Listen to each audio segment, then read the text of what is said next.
So hello everyone, क्या हालचाल। Welcome to the channel. और इस वीडियो में हम लोग बात करने वाले हैं मॉबलैंड सीरीज के बारे में। भाई 9 एपिसोड क्या जबरदस्त थे। मतलब इसकी स्टार्टिंग वाली वीडियो बनाए थे, उस पर अभी भी व्यूज आ रहे हैं और तुमने कमेंट किया था कि भाई जब ये फिनिश हो जाएगी तो उसके बारे में बताना कि वो वेब सीरीज कैसी है, और उसी बारे में इस वीडियो में बात करने वाला हूँ। टॉम हार्डी की वजह से मैंने ये सीरीज देखनी शुरू की थी ऑब्वियसली, और दूसरा एक बहुत बड़ा रीजन था कि इसके हर हफ्ते सिर्फ एक ही एपिसोड आ रहा था, तो इसको कैचअप करना बहुत ईजी था। तुमको तो अच्छे से पता है कि अगर कोई एक ऐसी वेब सीरीज हो जिसके एक ही दिन में सारे एपिसोड्स आ जाए तो वो देखनी मेरे लिए एटलीस्ट बहुत ही ज़्यादा डिफिकल्ट हो जाती है, बट इस सीरीज के साथ में ऐसा नहीं था। और दूसरा, पहले ही एपिसोड से जो हुक बनाया था ना इसने, मतलब मैं हर एक नए एपिसोड के लिए काफ़ी ज़्यादा एक्साइटेड था, और मतलब 9 एपिसोड तक तो बिल्कुल भी लेट डाउन नहीं किया इसने।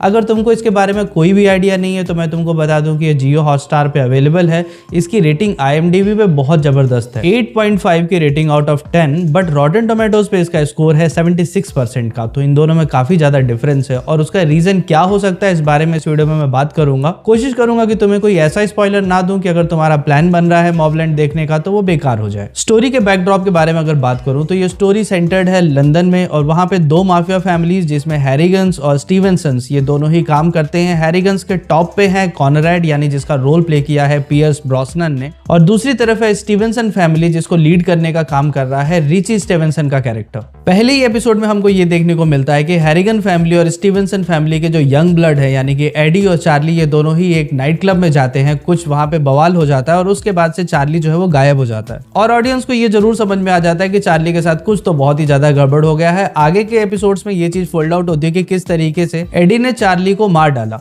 और आगे के एपिसोड्स में ये चीज धीरे धीरे अनफोल्ड होती है। हमें पता चलता है कि किस तरीके से एडी ने चार्ली को मार डाला था और उसके पीछे उसका मोटिव क्या था। लेकिन इसकी वजह से मेन लफड़ा शुरू हो जाता है दोनों फैमिलीज के बीच में, और इसी लफड़े को एक्सप्लोर करने का काम करती है मॉबलैंड अपने 10 एपिसोड के लंबे रन टाइम में। अब देखो, मैंने तुमको कोई मेजर स्पॉइलर नहीं दिया है। अगर तुमने इसका ट्रेलर देखा होगा तो तुम्हें आइडिया होगा कि ये कहानी इसी तरीके से आगे बढ़ती है। मेरे हिसाब से मॉबलैंड को कैरी करने का काम पूरी तरह से करते हैं टॉम हार्डी, और उनको बहुत अच्छा सपोर्ट दिया है पियर्स ब्रॉसनन ने। मतलब कॉनरैड के रोल में वो जिस तरीके से मैनियक की तरह बिहेव करते हैं वो देखना बहुत ही मजेदार है। वहीं पे हेलन मिरन का कैरेक्टर, भाई मतलब उन्होंने मेव का रोल प्ले किया है और वो कॉनरैड की वाइफ है, और मतलब पहले ही एपिसोड से ना तुमको उस पर्सन से नफरत हो जाएगी। लास्ट तक जाते जाते तुमको मोटिव समझ में आ जाएगा कि ये सारी चीजें किस मामले में है, लेकिन तुम हर एपिसोड में उसको हेट करोगे। तुम चाहोगे बस किसी तरीके से उसका भांडा फूट जाए और लोगों को उससे मुक्ति मिल जाए, बट ऐसा होता नहीं है। अगर एक्शन सीक्वेंसेस के बारे में बात करूं तो 10 के 10 एपिसोड एक्शन सीक्वेंसेस से भरे हुए नहीं है। बहुत कम एक्शन देखने को मिलता है, लेकिन जितना भी एक्शन देखने को मिला वो सबका सब सेटिस्फाइंग था।